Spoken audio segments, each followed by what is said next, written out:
बहुत समय पहले की बात है। एक अकेला हाथी एक अजीब जंगल में बसने आया। यह जंगल उसके लिए नया था और वह दोस्त बनाने के लिए देख रहा था। वो सबसे पहले एक बंदर से संपर्क किया और कहा, नमस्ते बंदर भैया, क्या आप मेरे दोस्त बनना चाहेंगे? बंदर ने कहा, तुम मेरी तरह झूल नहीं सकते क्योंकि तुम बहुत बड़े हो, इसलिए मैं तुम्हारा दोस्त नहीं बन सकता। इसके बाद हाथी एक खरगोश के पास गया और वही सवाल पूछा। खरगोश ने कहा, तुम मेरे बिल में फिट होने के लिए बहुत बड़े हो, इसलिए मैं तुम्हारा दोस्त नहीं बन सकता। फिर हाथी तालाब में रहने वाले मेंढक के पास गया और वही सवाल पूछा। मेंढक ने उसे जवाब दिया, तुम मेरे जितना ऊंचा कूदने के लिए बहुत भारी हो, इसलिए मैं तुम्हारा दोस्त नहीं बन सकता। अब हाथी वास्तव में उदास था क्योंकि वह बहुत कोशिशों के बावजूद दोस्त नहीं बना सका।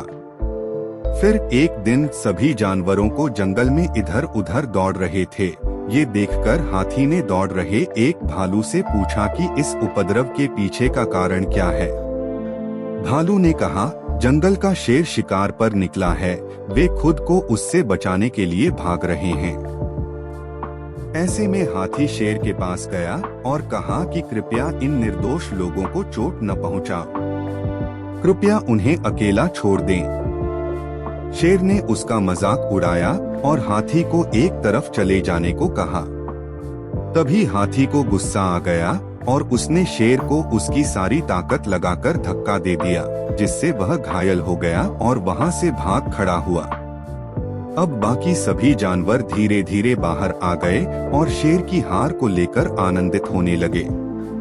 वे हाथी के पास गए और उससे कहा, तुम्हारा आकार एकदम सही है हमारा दोस्त बनने के लिए। कहानी की सीख। इस कहानी से हमें ये सीख मिलती है कि एक व्यक्ति का आकार उनके मूल्य का निर्धारण नहीं करता है।